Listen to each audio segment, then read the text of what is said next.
16 December মহান বিজয় দিবস উপলক্ষে সোনাইমুড়ি উপজেলার ৬ নং নাটেশ্বর ইউনিয়নে মনোমুগ্ধকর বিশাল এক বর্ণাঢ্য র্যালি অনুষ্ঠিত হয়। র্যালিটি ইউনিয়ন বিএনপি, যুবদল, ছাত্রদল ও স্বেচ্ছাসেবক দল সহ অঙ্গ ও সহযোগী সংগঠনের উদ্যোগে নাটেশ্বর পুরো ইউনিয়ন ঘুরে দিঘিরজান বাজারে গিয়ে শেষ হয়। র্যালিতে নেতৃত্ব দেন সোনাইমুড়ি উপজেলা বিএনপির সাবেক সাধারণ সম্পাদক ও নোয়াখালী জেলা বিএনপির ছাত্র বিষয়ক সম্পাদক কুতুব উদ্দিন সানি। এ সময় তিনি বলেন, দীর্ঘ 16 বছর বিএনপি পরাধীনতার ভিতরে রাজনীতি করেছে। আজ নেতাকর্মীরা স্বতঃস্ফূর্ত অংশগ্রহণ করে মহান বিজয় দিবস পালন করছে। যাদের রক্তের বিনিময়ে স্বাধীনতা, তাদের প্রতি শ্রদ্ধা জানান তিনি।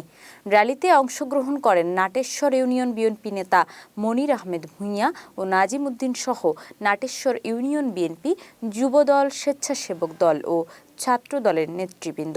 দিবসের প্রোগ্রামে আমি সর্বপ্রথম এই বিজয় অর্জনের জন্য আমাদের পুরাতন নেতা শহীদ রাষ্ট্রপতি জিয়াউর রহমানকে শ্রদ্ধার সাথে স্মরণ করে আজকের এই বিজয় দিবস সারা বাংলাদেশে স্বাধীনভাবে, আমরা গত 17 বছর স্বাধীনভাবে এই বিজয় দিবস অনুষ্ঠানটিও পালন করতে পারিনি। সেটি আজকে আমরা স্বাধীনভাবে করতে পারছি বলেই আজকে সাধারণ মানুষের সমাগম ঘটেছে। বিএনপি সাধারণ নেতাকর্মীরা একত্রিত হয়ে